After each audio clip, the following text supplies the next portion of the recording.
So it'll be like this. The legacy reality 10, So they didn't care. And then it would come out, about, let's look at his career stuff. Let's look at, so look at his education. So we look at his education. It was a war zone. It was like a school shooting in paper form deal.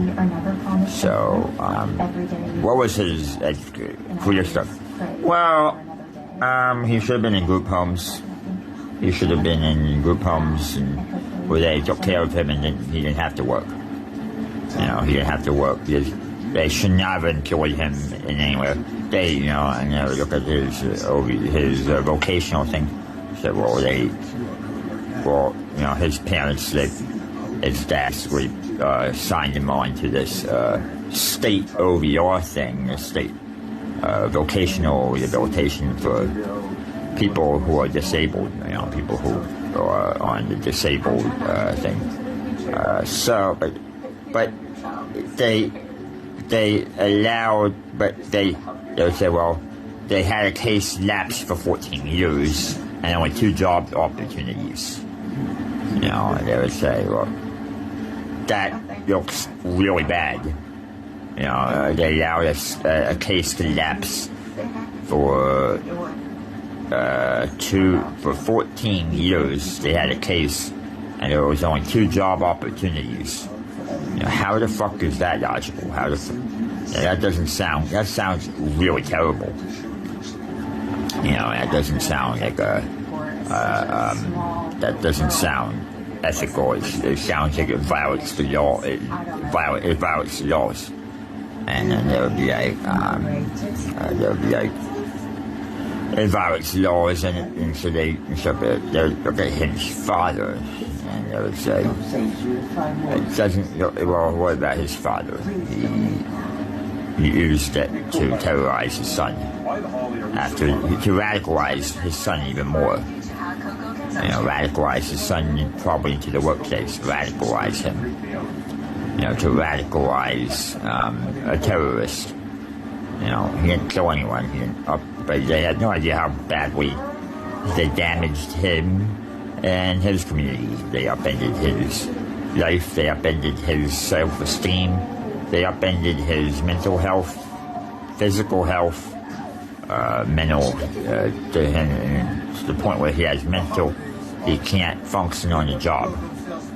Not that he could function on a job, he couldn't function on, because he got tired all the time. He got tired on the job all the time.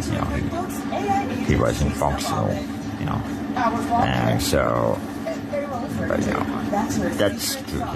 And then so it comes out. It would be like this. This is how it would be like.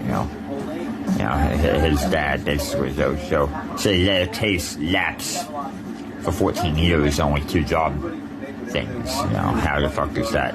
That breaks the laws of reality. And so the legacy of his career, I think it would be like this, And so, how is his brother? How is his brother? Well, he was under investigation for tenure fraud because why? Why was he under investigation for tenure fraud? Well, students started getting camera phones, the smartphones, he started not knowing things. Wow, of what he should have known. He should have known things like a teacher, but he didn't know things. So they started saying, well, so they looked at his tenure and said, well, this was tenure fraud. And so, but what about his wife? So his wife is even worse. His wife basically was that didn't believe in right and wrong. Actually did more wrong than good. It was all charlatans. They were all charlatans. They weren't even, this is how it was, And then it would come out, but let's go back to his. So what about his, he should have been in group homes, his wife, because they take better care of them, mental health people. They take care of better mental health people better, they don't have to work, they could just get stuff provided for them.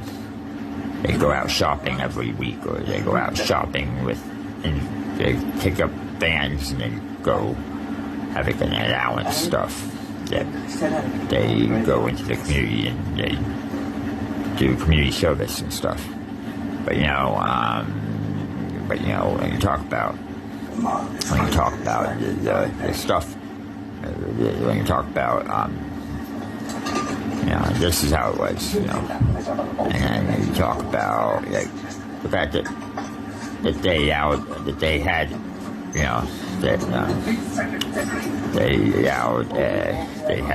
a thing lapse, a case in the LBR lapse. In the LBR, the vocational system they used, lapsed for 14 years, and only 2 job opportunities. They were crazy. They were abysmal. They were a dead end job. They took advantage of him and just threw him under the bus, his parents, because they thought he was a burden. They were bullshitting him, or they weren't. Maybe they were. This is how it would be.